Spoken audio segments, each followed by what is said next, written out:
Good evening dear students.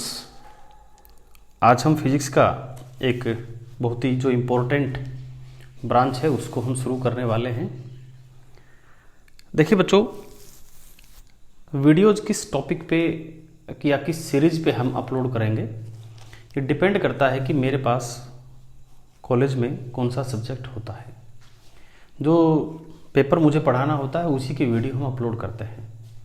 जैसे आप देखेंगे कि कुछ सीरीज हमारी जो है वो इनकम्प्लीट हैं, like thermodynamics, like statistical mechanics, spectroscopy, ये इनकम्प्लीट सीरीज हैं, Fourier series.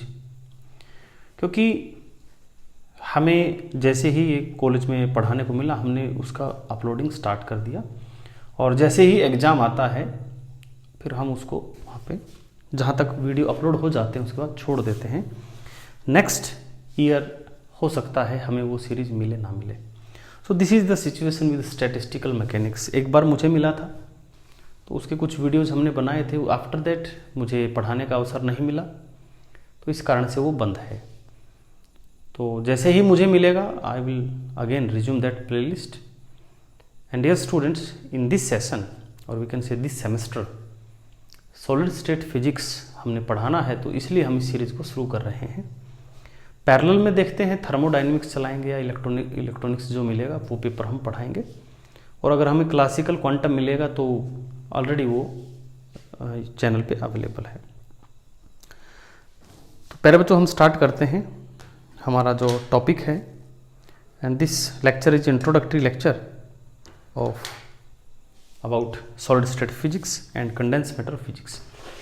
When I was student मुझे लगता था कि दोनों एक ही चीज़ है, तो ये दोनों एक चीज़ नहीं है, दोनों में थोड़ा सा डिफरेंस है। तो वो क्या डिफरेंस है वो हम इसमें सीखेंगे। देखिए बच्चों, जो हमारी नेचर है, तो नेचर बेसिक फॉर्म में जो हमारे सामने है, it is in the form of solid, liquid and gases. These are the three states of matter we generally come across in our daily life. हालांकि प्लाज्मा स्टेट भी है, but in daily life we generally do not come across this state of matter. तो अभी मैं इन तीन state की ही बात करता हूँ। सो यहाँ लिख लेते हैं हम सॉलिड स्टेट, और we can say matter can be classified, broadly classified in this form solids, liquids and dear student gases. और आपने एलिमेंट्री फिजिक्स में पढ़ा भी होगा कि लिक्विड्स और गैसेस इनमें कुछ कॉमन प्रॉपर्टीज होती है। एंड इन सेम वे प्यारे बच्चों, सॉलिड्स और लिक्विड में भी कुछ कॉमन प्रॉपर्टीज होती हैं। यानी हम कह सकते हैं कि जो लिक्विड्स है, this is the intermediate state of gases and solids. या हम कह सकते हैं कि इन सम ऑफ द प्रॉपर्टीज और some of the properties of liquids are resembling with the gases and some of the properties of liquids are resembling with the solids. Generally जब हम elementary classes में पढ़ते थे तो आपने ये पढ़ा भी होगा बच्चों कि हम सॉलिड और लिक्विड को, लिक्विड और गैसेस को कलेक्टिवली आप इसको फ्लूइड्स भी कहते थे। Fluids, this is L, fluids. तो हम क्या कह सकते थे कि matter is actually can be classified broadly into two classes, fluids and solids. Fluid means after exerting some certain stress they have ability to flow, gases as well as liquid. And in the same way प्यारे बच्चों, हम ऐसा भी कर सकते हैं कि solids और लिक्विड्स को भी एक कैटेगरी में रख सकते हैं, क्योंकि कई सारी प्रॉपर्टी ऐसी जो इनकी मैच करती है। और प्यारे बच्चों, इन दोनों को अगर आप इन दोनों को कंसिडर करते हैं, किसको, सॉलिड को और लिक्विड को, तो जैसे लिक्विड और गैसेस को कलेक्टिवली आप फ्लूइड्स कहते हैं, ऐसे ही बच्चों लिक्विड्स और सॉलिड को कहते हैं हम कंडेंस स्टेट। तो आप कह सकते हैं कि matter can also be classified as condense state and gases. अब इनको हमने दोनों को एक कैटेगरी में रख लिया है। तो सॉलिड की अगर हम डेफिनेशन पढ़ें तो पहले आपने पढ़ी होगी छोटी क्लासेस में, definite shape, definite volume and this kind of definition. But प्यारे बच्चों, सॉलिड की एक अच्छी सी डेफिनेशन अगर हम यहां पे लिखें तो वो ये बनेगी, solids the materials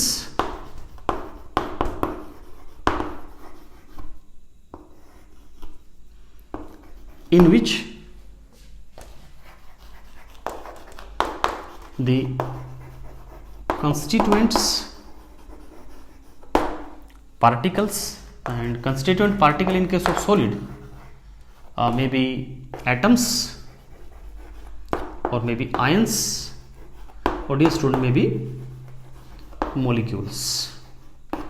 So these constituent particles are relatively fixed in their positions except for thermal vibration.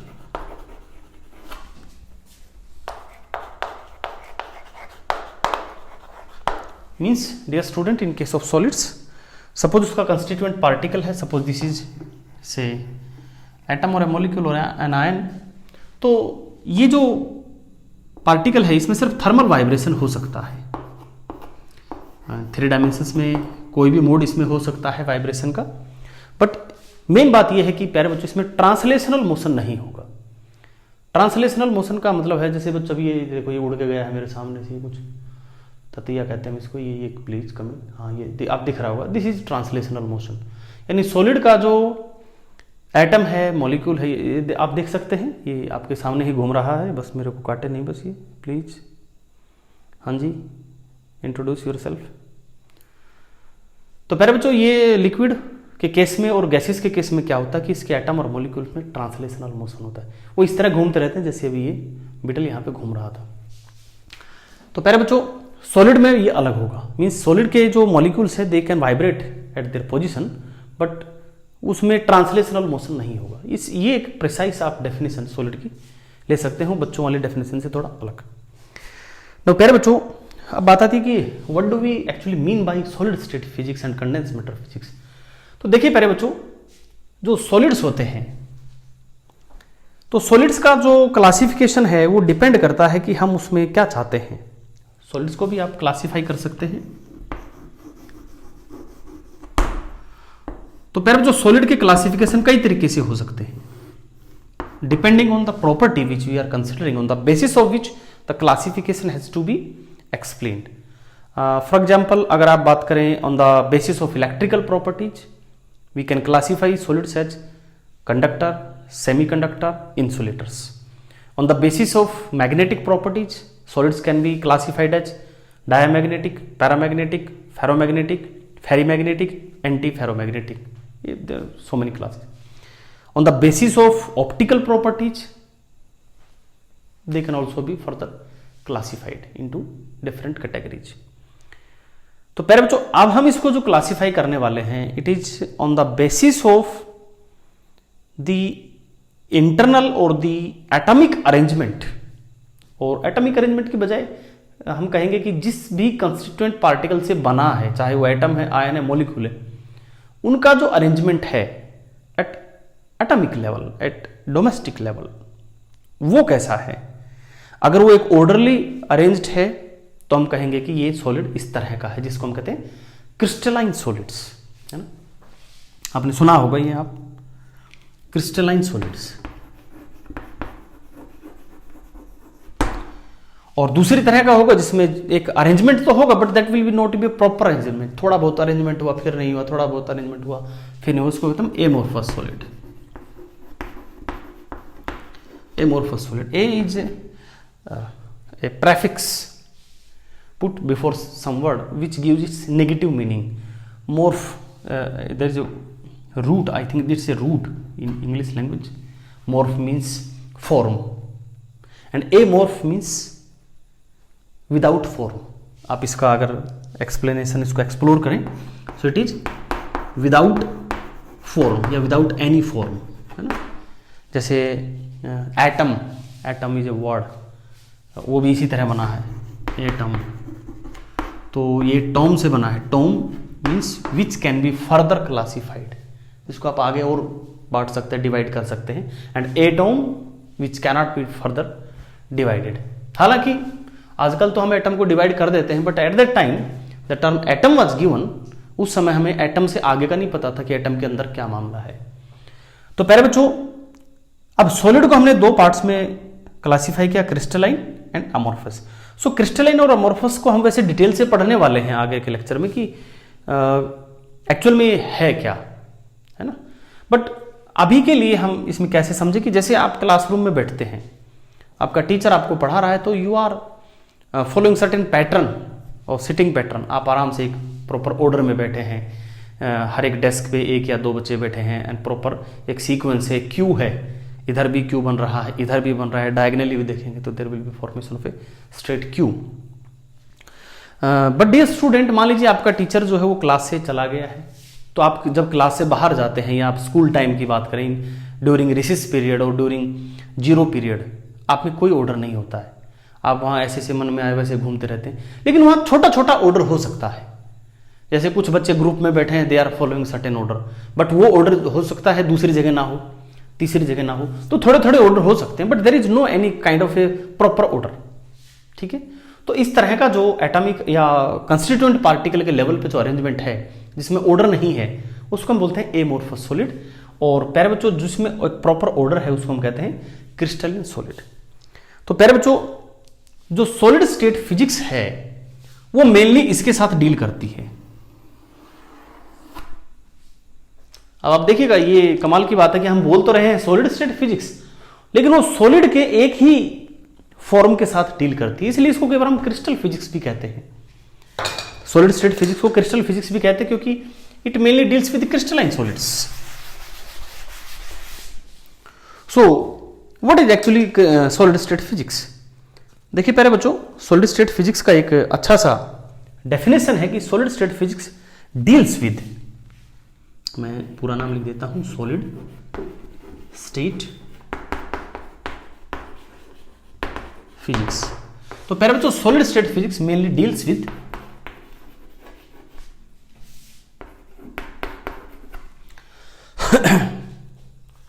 crystals and electrons in crystals। प्यारे बच्चों, क्रिस्टल्स मीन्स, अब जैसे मैंने बताया कि आगे के लेक्चर में बताएंगे कि how the atoms are arranging in any crystal, और how the electrons are distributed, और what is the behaviour of electron in a crystal. हम एटॉमिक फिजिक्स में जैसे पढ़ते थे the behaviour of electron in an atom, और उसमें फिर हमने एटॉमिक स्पेक्ट्रोस्कोपी पढ़ी। इन ए सेम वे फिर हमने मॉलिक्यूल्स में इसका बिहेवियर देखा इलेक्ट्रॉन का, तो the behaviour of electron is slightly different in molecule as compare to atom. Now the behaviour of electron in a crystal decide many properties of solids, or you can say almost all the properties of solid, कि how electron is distributing in a crystal, how the atoms are arranging themselves in a crystal, what is the magnitude of the forces of attraction between the atoms is also deciding the behavior of a solid। और प्यारे बच्चों, इसको आप दूसरे शब्दों में ऐसे भी कह सकते हैं कि सॉलिड स्टेट में फिजिक्स में हम क्या करेंगे, actually we will study the macroscopic properties of solids in terms of microscopic properties।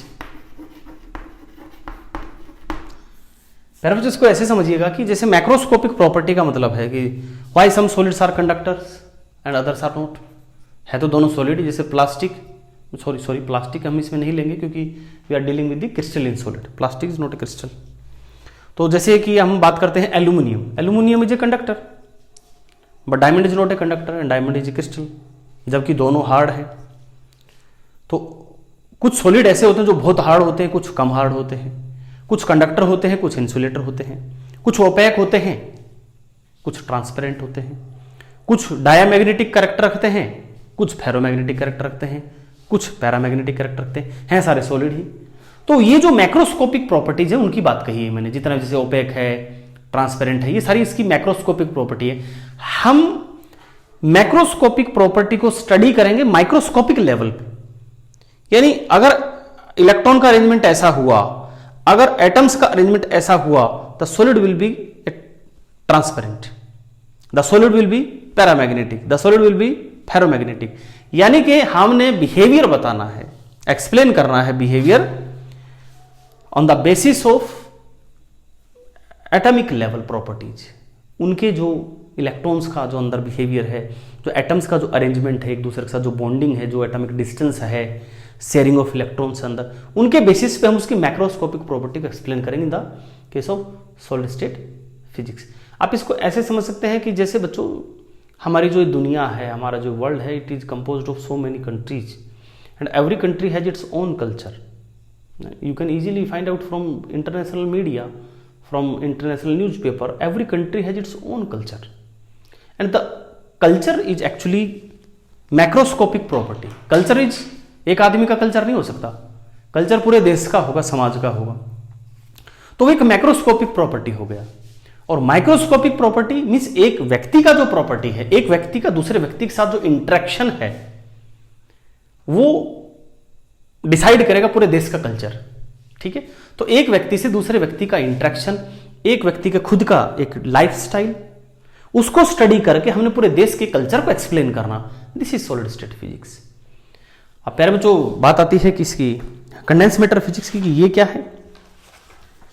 तो प्यारे बच्चों कंडेंस मैटर फिजिक्स डिफाइन करना और भी आसान हो गया अब हमारे लिए। देखो अब हम शुरू में आएंगे हमारे लेक्चर के। सॉलिड मैंने बताया कि दो टाइप का होता है on the basis of internal structure.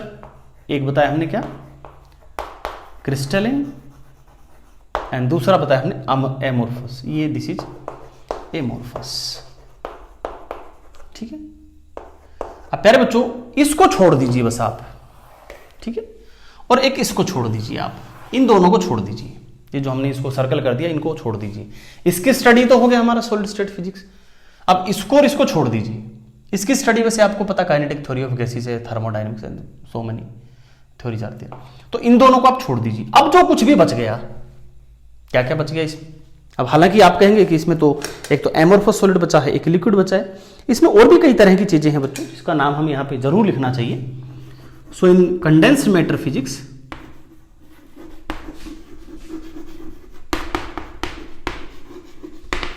पहले बच्चों दिस फिजिक्स डील्स विद, एक तो हमें पता लग रहा है पहले ही एमोर्फस सॉलिड्स, फिर liquids, glasses, molecular crystals,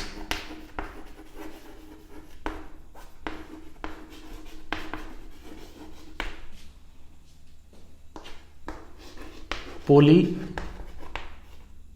crystalline solids, spelling देख लेना आप इसकी, एंड पॉलीमर्स। यानी ये थोड़ा वास्ट हो गया, कंडेंस मैटर फिजिक्स थोड़ा वास्ट हो गया। सॉलिड स्टेट फिजिक्स सिर्फ यहां तक सीमित है, यहां तक। इसका कंडेंस मैटर फिजिक्स हमारा ये सारा इसमें शामिल हो गया, एक्सक्लूडिंग गैसेस। अब ये क्या क्या चीज मैंने लिख दी है, थोड़ा समझिएगा। मैंने बोला एमोर्फस सॉलिड्स यानी दो solids in which there is no any proper pattern is there, if there is any pattern that is for a very short range, for very short range. Then liquids, then glasses. अब आप कहेंगे कि we have already studied कि glasses are the amorphous solid, आप यहाँ पे glasses क्यों कर रहे हैं। देखिए प्यारे बच्चों ऐसा नहीं है कि ग्लासेस एमोर्फस सॉलिड होते हैं, ग्लासेस में कुछ क्रिस्टलिन फॉर्म भी होती है। डिपेंड करता है टाइम स्केल पे, डिपेंड करता है फॉर्मेशन ऑफ ग्लास पे कि how the glass is form from its molten state.